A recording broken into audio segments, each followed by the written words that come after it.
السلام علیکم ورحمۃ اللہ وبرکاتہ۔ علماء اکرام فرماتے ہیں قرب قیامت میں لوگ ایسی ایسی حدیثیں سنائیں گے جو تم نے سنی نہ ہوگی، اور کانا دجال آنے سے پہلے دجل والے بہت سارے دجل پیدا ہوں گے جو لوگوں کو راہ راست سے ہٹائیں گے اور دھوکہ دیں گے۔ معلوم ہوتا ہے وقت قریب آ گیا ہے، ایسے میں ہم کو بہت سنبھل کے اور بہت تحقیق کے ساتھ زندگی گزارنا ہے، علماء کے ساتھ پکڑ کے گزارے تاکہ کوئی صحیح راستے سے ہٹا نہ سکے۔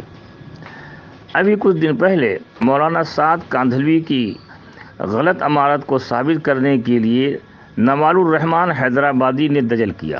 کیا دجل کیا؟ نوال الرحمن حیدرآبادی کہتا ہے کہ جس طریقے پر حضرت علی رضی اللہ تعالی عنہ کی خلافت تھی، اسی طریقے پر سعد کاندھلوی کی خلافت ہے۔ دلیل کیا دیا؟ دلیل یہ دیا حضرت عمر رضی اللہ تعالی عنہ نے جو شورا بنائی تھی، اس شورا کے سارے لوگ انتقال کر گئے، صرف حضرت علی رضی اللہ تعالی عنہ اکیلے بچے، اس لیے وہ امیر بن گئے۔ اسی طریقے سے مولانا سعد کاندھلوی صاحب کی شورا کے ممبر سب انتقال کر گئے، وہ امیر بنے۔ یہ دجل اور دھوکہ ہے، اور داماد رسول اور خلفائے راشدین پر الزام ہے۔ ان لوگوں کو الزام لگانے میں صحابہ میں، نبی پہ، خلفائے راشدین میں کوئی دریغ نہیں۔ حضرت علی رضی اللہ تعالی عنہ جب امیر بنے ہیں تو اس شورا کے 4 ممبر زندہ تھے۔ اب اکرمہ رضا یہ جوگیشری کے رہنے والے ہیں۔ یہ مولانا سعد کاندھلوی نے جو رفع دین کیا، اس رفع دین کو صحیح ثابت کرنے کے لیے انہوں نے یہ کہا کہ امام ابو حنیفہ رحمۃ اللہ علیہ نے بھی رفع دین کیا۔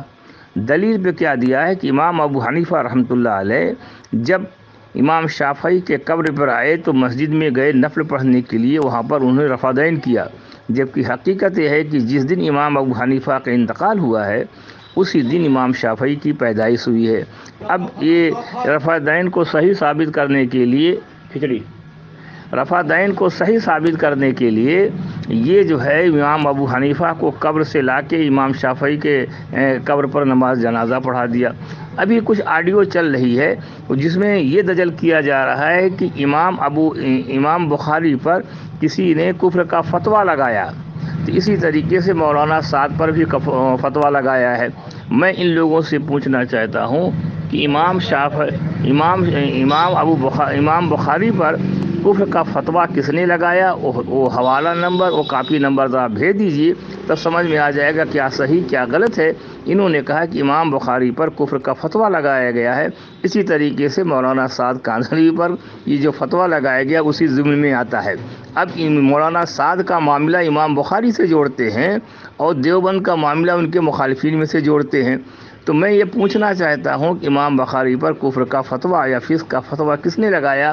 اس فتوے کو بھیج دیجئے یا اس کتاب کا حوالہ بھیج دیجئے۔ لہذا ایسا معلوم ہوتا ہے کہ دارالعلوم دیوبند نے جو ان کے بارے میں کہا تھا کہ اہل سنت والجماعت سے ہٹ کے ایک نئی جماعت بنا رہے ہیں، لہذا معلوم ہو گیا کہ وہ جماعت بن گئی ہے، تو جو جماعت اہل سنت والجماعت سے ہٹی ہے، گمراہی کے راستے پہ چل رہی ہے، اس کا جو ساتھ دے گا وہ خدا کے ہاں کیا جواب دے گا۔ لہذا ایسے جماعتوں سے ساتھ چھوڑنا چاہیے اور اللہ رسول کا طریقہ پکڑنا چاہیے، اور نہ قیامت کے دن پریشانی ہوگی۔ فقط والسلام۔